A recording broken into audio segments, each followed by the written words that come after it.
Alright, so I ran over to vstar Yamaha and I bought a brand new needle and seat for this one that was leaking. I also got a brand new gasket to go on the bowl.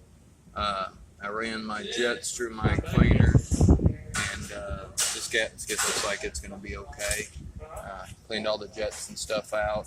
I actually use guitar string. I use the smallest one, and a lot of times I'll put those jets on the end of a drill and just run that guitar string through them like that, back and forth, put a little bit kink on your guitar string and clean them out real good. I did have one of those ultrasonic cleaners. Actually cleaned better than what I thought it would. I've never replaced machines with just manual labor, but the carbs didn't look real bad, so this should work. I'm going to put them back together and hopefully we'll have this thing done.